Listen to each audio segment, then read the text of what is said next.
વધુ સુંદર બનવું છે, વધુ સુખી બનવું છે, વધુ સમૃદ્ધ બનવું છે, વધુ સમર્થની અંદર બધું આવી ગયું, વધુ સમર્થ બનવું છે. આવા જેવા છીએ એવા આપણે આપણી જાતને સ્વીકૃત નથી કરતા. એટલા માટે શું કામે નથી કરતા? જો કોઈ વ્યક્તિ પોતાને પસંદ જ નથી, અમારા સ્વામીજી એવું કહે, કોઈ વ્યક્તિ પોતાને પસંદ કરતું જ નથી. અને છતાંય શાસ્ત્ર એવું કહે છે કે હું જ મને સૌથી વધારે પ્રિય છું. હવે પસંદ ન કરતો હોય તો પ્રિય કેવી રીતે હોય? બે વિરોધી વાક્ય લાગે ને. હું મને પસંદ નથી કરતો એટલે જેવો છું એવો હું મને પસંદ નથી. હું મને શું માનું છું? આ શરીર માનું છું ને, આવો હું પસંદ નથી. એમ આ યાર નાક આવું છે એના બદલે આવું નહીં જવું હોય ને તો જરાક બરોબર કહેવાય. એમ આ જરાક ગોલર મરચા જેવું, આ બરોબર નહીં. એમ આ મારું બરોબર નહીં, કે આ બરોબર નહીં, આ મારું આવડત અથવા મારી વિદ્વતા આટલી ઓછી છે, આ બરોબર નહીં. એકેય વાતથી મને સંતોષ ન હોય. તમે જોજો, એક પણ વાતથી મને સંતોષ નહીં હોય. મારી આંખ, મારા નાક, મારા કાન, મારી આવડત, મારી બુદ્ધિ, મારી સમજણ, બધામાં મને કંઈક ઘટતું હોય એવું લાગે છે. એનાથી કોઈને સંતોષ નથી. એને હું માનેલો છે ને. એટલે વાસ્તવમાં સૌથી વધારે કોણ પ્રિય છે? પોતાને પોતે જ પ્રિય છે. આત્મનસ્તુ કામાય સર્વમ પ્રિયમ ભવતું. આત્મા માટે જ બધું પ્રિય છે. પતિ માટે પ્રિય નથી. એ મને અનુકૂળ છે માટે પ્રિય છે. પત્ની માટે પ્રિય નથી, આત્મા માટે પ્રિય છે. આત્માને અનુકૂળ હોય તો પ્રિય છે, નહીંતર પ્રિય નથી. ગમે હાથ હોનાનું હોય ને, પોતાને અનુકૂળ હાથ ખોટનો દીકરો હોય, માનતાઓ માનીને ગઢા ગઢપણે ભગવાને દીકરો દીધો હોય, પણ એ ઉઠિયાણ પાકે તો છાપામાં દઈ દે કે અમારે એને કાંઈ લેવા દેવા નથી, કારણ કે હવે અનુકૂળ નથી, હવે પ્રિય નથી રહ્યું. નહીં તો દરરોજ કેસ લઈને આવતો હોય, દરરોજ ઝઘડા કરીને આવે, દરરોજ પોલીસ આવતી હોય, પછી છાપામાં દેવું પડે કે અમારે એને કાંઈ લેવા દેવા નથી, તમે જાણો તમારું કામ જાણો. એટલે જે અનુકૂળ નથી પ્રિય નથી. અને આત્મા તો હંમેશા મને અનુકૂળ છે. એટલે સૌથી વધારે હું મને પ્રિય છું આત્મા સ્વરૂપે, અને સૌથી વધારે હું મને અપ્રિય છું દેહાદી સંઘાત સ્વરૂપે. તો કહે છે કે જે છે એના કરતાં વધુ ને વધુ માણસ ઈચ્છે છે એટલે કામનાથી પ્રેરાય છે. અને કામના હંમેશા મને કેવો બનાવે? બહિર્મુખ. કામનાની પૂર્તિ તો બહારથી જ મારે કરવાની છે ને. અને બહિર્મુખતા જ્યાં સુધી હોય ત્યાં સુધી સ્વસ્વરૂપની પ્રાપ્તિ થાય નહીં. કારણ કે પોતાનું સ્વરૂપ તો ભીતર છે ને. હું જેવો છું એવો તો ભીતર છું ને. મારી અંદર આત્મ સ્વરૂપે હું રહેલો, અંતરાત્મા રૂપે. તો જ્યાં સુધી બહિર્મુખતા હશે ત્યાં સુધી મને મારા સાચા સ્વરૂપનું જ્ઞાન થશે નહીં. અને જ્યાં સુધી જ્ઞાન નહીં થાય ત્યાં સુધી આ ભૂખ મટવાની નથી. જોઈએ, ચાહીએ જવાનું જ નથી. એટલે બહિર્મુખતા છે ને એ મારા સ્વસ્વરૂપની પ્રાપ્તિમાં સૌથી મોટું વિઘ્ન છે. અને એ બહિર્મુખતા વિષયોને મહત્વ અને સત્યત્વ આપવાથી થાય છે. મહત્વ એટલા માટે આપીએ કે આપણે એમ થાય કે આમાંથી મને સુખ મળશે. અને એ સાચા હોય તો સુખ આપે ને, બનાવટી હોય તો થોડા સુખ આપે. આપણે એને સાચા માન્યા છે કે આ સુખનો સ્ત્રોત છે, એમાંથી મને સુખ પ્રાપ્ત થશે, એટલે મેં એને મહત્વ આપ્યું. તો વિષયોને મહત્વ અને પેલું સત્યતા આપવાથી મારી ઇન્દ્રિયો બહિર્મુખ થાય છે. કઠોપનિષદમાં એવું કીધું છે કે પંચમહાભૂતમાંથી બનેલી ઇન્દ્રિયો અને પંચમહાભૂતમાંથી બનેલા વિષયો, એટલે બધા બેયનું મટીરિયલ તો એક જ છે, એટલે બંનેને એકબીજા માટે આકર્ષણ છે. એટલે મારી ઇન્દ્રિયો બાર દોડે છે. પરમાત્મા પ્રાપ્તિ તો અંદરથી કરવાની છે. એટલે કે છે આવૃત ચક્ષુ. જો મારી ઇન્દ્રિયો આવૃત થાય, ભીતર અંદર તરફ વળે, અંતર્મુખ બને, તો હું કંઈક મારા દર્શન કરી શકું, કંઈક મને આત્મદર્શન થાય. આત્મદર્શન કયો? પરમાત્મા. આ ઘડો એમ કે મારે ઘટાકાશનું સાક્ષાત્કાર કરવો છે, પછી હું મહાકાશને જોઈ લઈશ. તો ઘટાકાશ ને મહાકાશ જુદા નથી. હું મને ઓળખી જાવ એટલે પરમાત્મા ઓળખાઈ ગયો. જીવ, જગત અને જગદીશ, ત્રણમાંથી ગમે એને પકડો, બધું પ્રાપ્ત થઈ જવાનું. ત્રણેય એક જ છે. અલગ અલગ દ્રષ્ટિકોણથી, અલગ અલગ દ્રષ્ટિબિંદુથી અલગ દેખાય. દ્રષ્ટિબિંદુ એટલે હું એક જગ્યાએથી જોઈએ એ બિંદુ. અહીંયા હું બેઠો છું તો આ બિંદુથી હું જોઉં તો માઇક મને આવું દેખાય. તમારા બિંદુ એથી તમે જુઓ તો આવું દેખાય. આના એ બિંદુ એથી આવું દેખાય. બધા જુદું જુદું દેખાય ને. સમગ્ર દ્રષ્ટિ તો શાસ્ત્રની હોય, સમગ્ર દ્રષ્ટિ તો સદગુરુની હોય, સમગ્ર દ્રષ્ટિ તો સમષ્ટિ દ્રષ્ટિ તો ઈશ્વરની હોય. તો ઈશ્વર દ્રષ્ટિને પ્રાપ્ત કરવા માટે મારે બહિર્મુખતા છોડીને અંતર્મુખતા ધારણ કરવી પડે. તો છે એના કરતાં વધુ પ્રાપ્ત કરવાની ઈચ્છા ન થાય. જે છે એ બધું હું જ છું, મારા સિવાય બીજું ક્યાં કંઈ છે. યહાં મેરે અપને સિવા કુછ નહીં. એવી મસ્તી પછી આવી જાય. એમ તો કહે છે કે કામનાનો ત્યાગ, ભોગ બુદ્ધિનો ત્યાગ એના માટે થવો જોઈએ. ભોગ બુદ્ધિનો ત્યાગ થાય. જે છે એ બરાબર છે, જે આવ્યું એ બરાબર છે, જે પ્રાપ્ત થયું એ બરાબર છે. આટલો વિવેક કમસે કમ થઈ જવો જોઈએ. મારે આ જ જોઈએ ને મારે આવું જ જોઈએ ને મારે આમ જ જોઈએ, આ તો પહેલાં જ ધડાકે છોડી દેવું કે મારે આના વગર તો ચાલે જ નહીં, તો મર્યા, પૂરું થઈ ગયું. તમે પરાધીન થઈ ગયા ને, ગુલામ થઈ ગયા ને, એ વસ્તુના, વ્યક્તિના, પદાર્થના, પરિસ્થિતિના તમે ગુલામ થઈ ગયા. તો મુક્તિ ક્યાંથી? ગુલામ કોઈથી મુક્ત કહેવાય? મને તો જમવામાં તો આ નહીં ફાવે, મને તો આમ જ જોશે, તો પતી ગયું, પૂરું થઈ ગયું, થઈ ગયા ગુલામ. જે છે બરાબર છે. આજે એક મહાત્માને, અમારા ભગવાન બુદ્ધની વાત છે એ કહેતા ઘણી વખત, અને એક બીજા મહાત્માએ કહેતા, માની લો કે જમવામાં આજે રસોઈ બનાવી છે, પૂર્વાશ્રમની વાત કરું, માનો વર્ષાબેને રસોઈ બનાવી ને હું જમવા બેઠો ને એમાં દાળમાં મીઠું ભૂલી ગયા અથવા ડબલ નાખી દીધું. આપણે શું રાખવું છે? ડબલ નાખી દીધું માની લો, અને ખાધું, અને પછી શું થાય? પીતો છટકે ને. આ ખારી દૂધવા જેવી દાળ બનાવી છે, તમે આટલા વર્ષથી હજી દાળ બનાવતા આવડી, હવે એને મારા ઉપર વેરવાળવું હતું, શું કામ ડબલ મીઠું નાખી? પ્રેમથી પોતાના પતિ માટે દરેક પત્નીને કેટલો પ્રેમ હોય કે બિચારા થાયકા પાયકા બહારથી આવશે અને એને આવી દાળ ભાવે છે, જરા હું આજે એના માટે કરું, અને એના જ વિચારમાં એકવાર મીઠું નાખી દીધું, યાદ ન રહ્યું, બીજી વાર નાખી દીધું, તો ખારું થઈ ગયું કે નહીં? તો શું વિચારવું જોઈએ કે આજે આ શરીરને વધારે નમકની જરૂર હશે, એટલે એના અંદર બેઠેલા પરમાત્માએ એને ભૂલવી દીધી. એને પ્રેરણા કોણે આપી? એને કંઈ દ્વેષથી તો નાખ્યું નથી ને, અંદરથી પ્રેરણા થઈને કે એલા મીઠું બાકી છે, આવો નાખી દઉં. કોણે આ પ્રેરણા આપી? એના અંતરાત્માએ આપી ને. તો એમાં જ મારું કલ્યાણ હશે. આ શરીરને વધારે મીઠાની જરૂર હશે, માટે ભૂલથી નખાઈ ગયું. આજે આ શરીરને મીઠાની જરૂર નહીં હોય, માટે ભૂલી ગયા.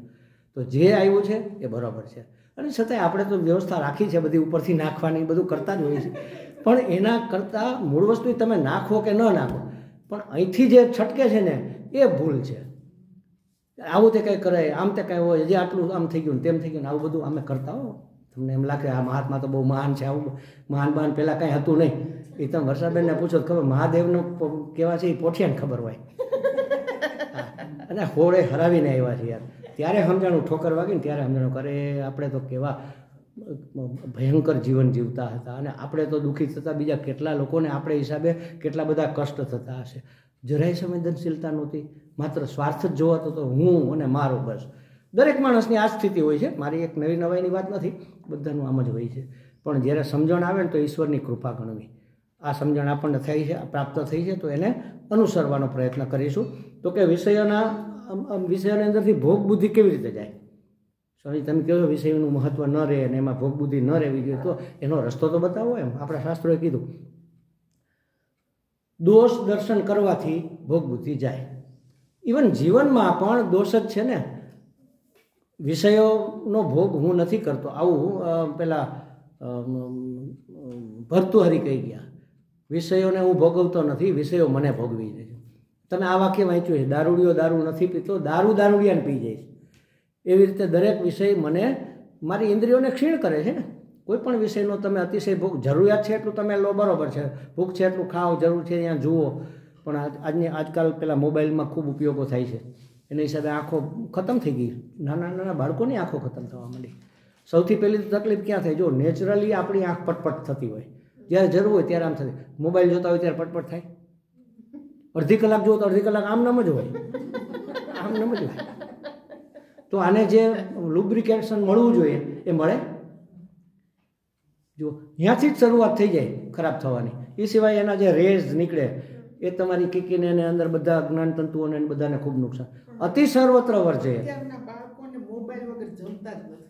એમ કેની ભૂલ છે?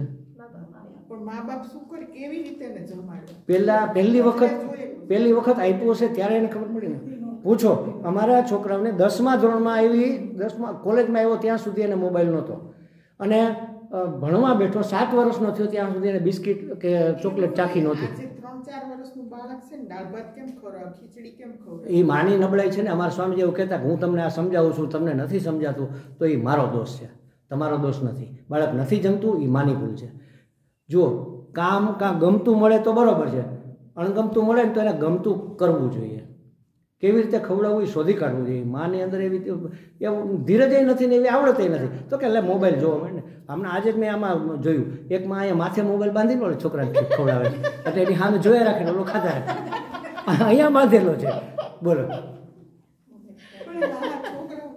નથી ખાતા એટલે એમાં આપણી જ ભૂલ છે, 100% આપણી ભૂલ છે. એમ નહીં નહીં નહીં, એક દિવસ શું તરત જ ખાય.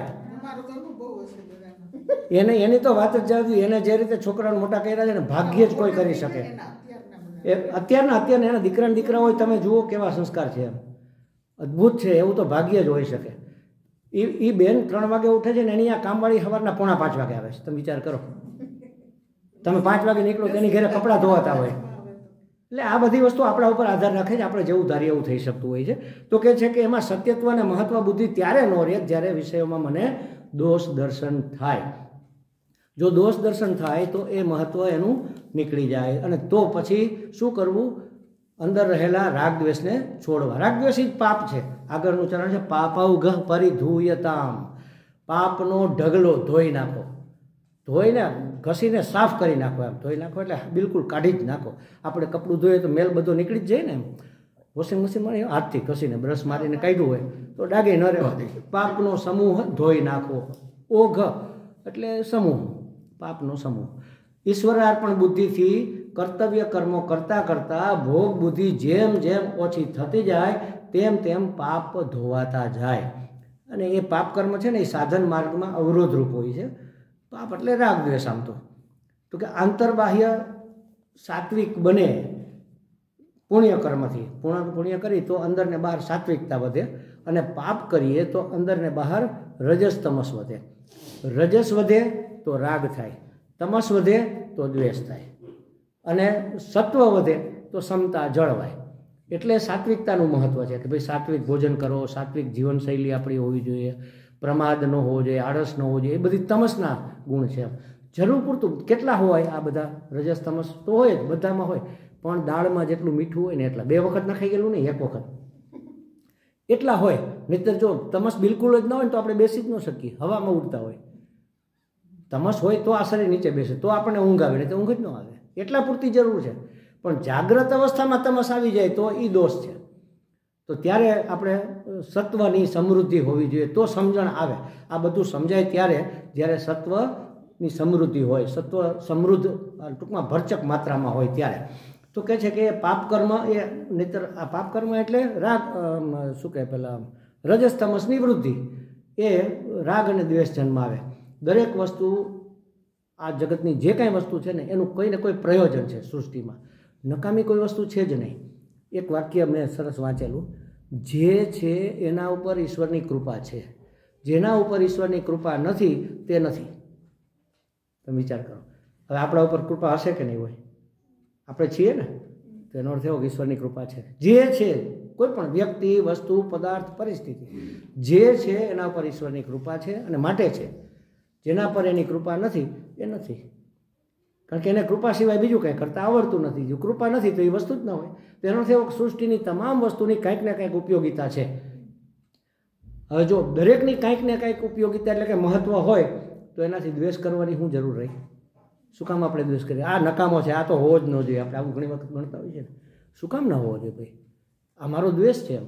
અને દ્વેષ એના હિસાબે છે, તમસને હિસાબે. તો મારે શું કરવું જોઈએ? રજસ તમસને નિવૃત્ત કરવાનો પ્રયત્ન કરવો જોઈએ. એ કેવી રીતે નિવૃત્ત થાય? ડોળું પાણી ભરેલું હોય તો એના 2 ઉપાય છે. કાં ડોલ ઢોળી નાખો અને કાં નળ ચાલુ કરી દો, નવું પાણી આવે ને ડોળું નીકળતું જાય, ધીમે ધીમે તાજું થઈ જાય. સત્વને સમૃદ્ધ કરો. આપણા હાથમાં આ વસ્તુ છે. એટલે રજસ તમસ એની મેળાએ ઓછા થતા જાય.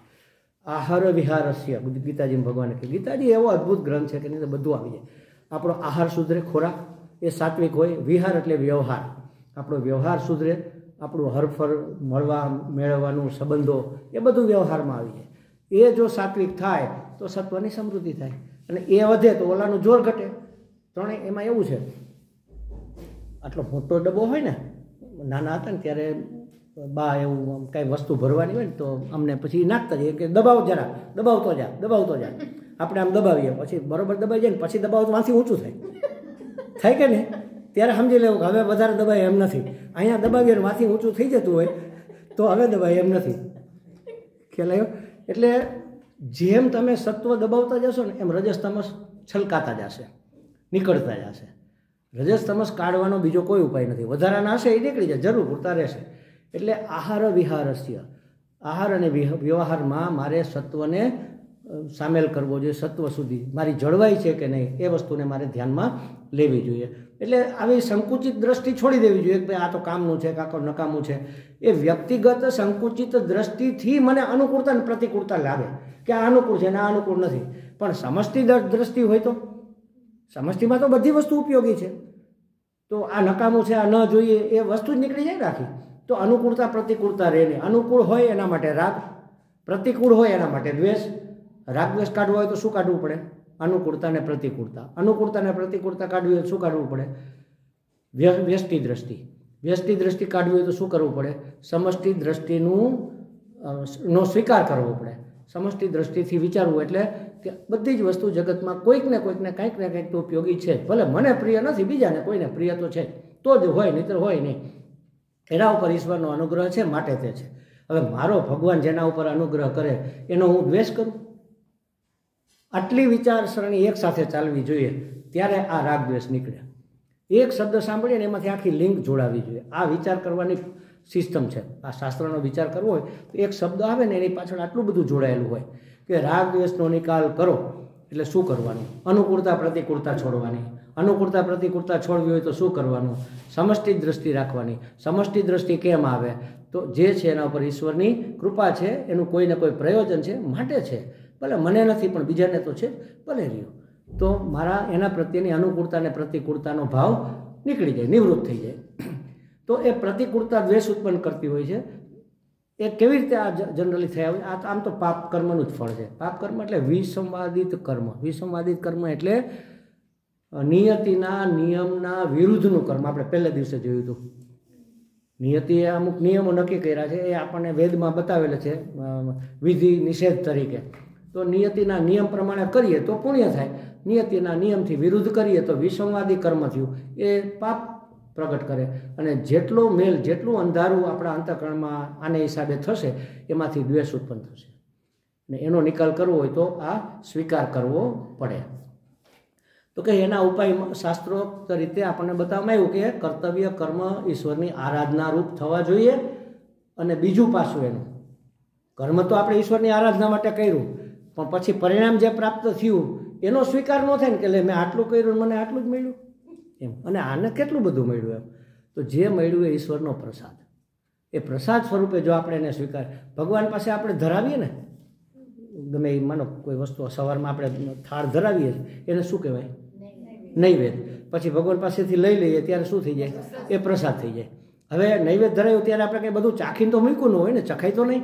હવે સિંગદાણા મૂક્યા, કાજુ મૂક્યા, એ બધું મૂક્યું, રેવડી મૂકીને પછી પીરસવામાં પૂરું થઈ ગયું એટલે નૈવેદ્ય પ્રસાદ બની ગયો, બધાને આપ્યો.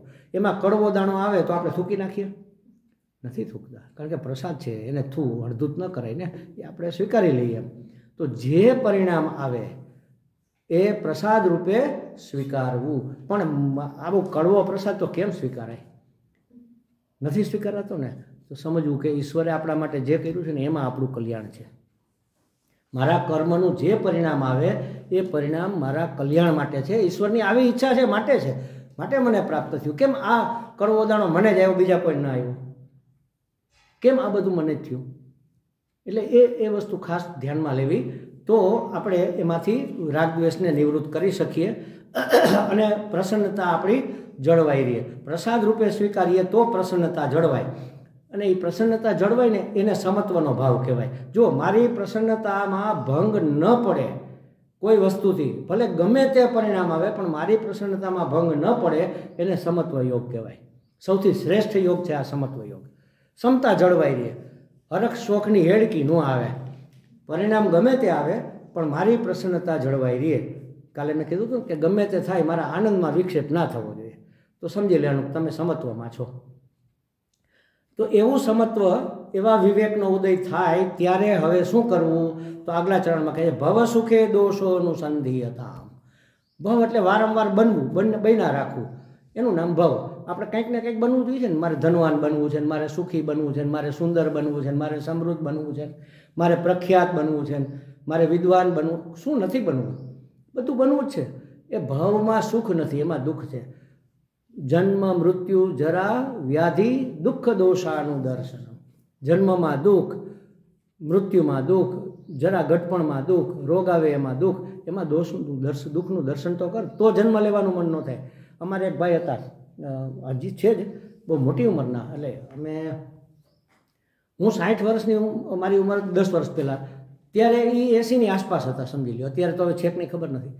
ત્યારે બહુ આમ એકદમ હેલ્ધી ટ્રેકિંગ કરવા જતા, 75, 80, 81, 82ની ઉંમરે ટ્રેકિંગ કરવા જતા. તો ક્લાસમાં આમ કે ને કે ભાઈ આ જન્મથી મુક્તિ મળે, જન્મ મરણના ચક્કરમાંથી છૂટી જઈએ. તો એક દિવસ બહાર નીકળી મને કે, ત્યારે તો હું સફેદ વસ્ત્ર, મને કે સાહેબ આમાં શું વાંધો જન્મવામાં, મજા જ તો છે. કારણ કે એના દીકરાઓ બહુ સારા હતા, ધંધો બહુ સારો હતો, એની તંદુરસ્તી. મેં કીધું આ તમારા પુણ્યનું પરિણામ અત્યારે છે ને એટલે મજા છે. એક પાપનું જો પરિણામ આવ્યું તો એમ ભાઈ આજથી છોડાવો. જન્મ મૃત્યુ જરા વ્યાધિ એ બધામાં દુઃખ દોષાનું દર્શનમ, દુઃખરૂપ દોષ રહેલો છે એ તું ઝીણી નજરે જો, તો તને કાંઈ પણ બનવાની, ફરીથી જન્મવાની ઈચ્છા નહીં થાય. કાંઈક બનતા રહેવાનું એ ભવ છે, એ ભવ પણ તારું છૂટી જશે દોષનું દર્શન કરીએ તો. એટલે આ દુઃખ ને મર્યાદાની તો દરેક વ્યક્તિ, વસ્તુ, પદાર્થ, પરિસ્થિતિનો સ્વભાવ જ છે સમજો. એના વગરની એક પણ વસ્તુ નથી હોવાની. હું પણ નથી તો બીજા ક્યાંથી હોય? હું ક્યાં અણી શુદ્ધ છું? ગમે એવો હોય તો એની અંદર, એટલે દેહાદી સંઘાતની વાત કરું છું. એમાં કેટલા વિકારો હશે. કંઈક ને કંઈક હારા હારા મહાત્માઓને કેન્સર ને એવું બધું થાય. તમે વિચાર તો કરો. તો આપણે એને કંઈક મારે તમને કેમ કેન્સર? અરે ભાઈ શરીર છે તો થાય. અમારા સ્વામીજીને, કોઈ પૂજ્ય સ્વામીજીને એક વખત માથું દુખતું, તો કે સ્વામીજી આપને માથું દુખે? ભાઈ માથું છે તો દુખે, ન હોય એને ન દુખે. આ તો કુદરતી છે, માથું હોય તો દુખે ને. માથું છે તો દુખે, હાર્ટ છે તો એટેક આવે, બધું થાય. કિડની ફેલ હોય તો કિડની ફેલ થઈ જાય, નહીં તો શું થાય? તો એ તો બધું થવાનું છે. એમાં દોષનું દર્શન કરીએ ને તો એના માટેનો મોહ નીકળી જાય ટૂંકમાં. એટલે મોહ એટલે અવિવેક, અંધકાર, ઘોર અંધકાર. એટલે કે છે ને પેલું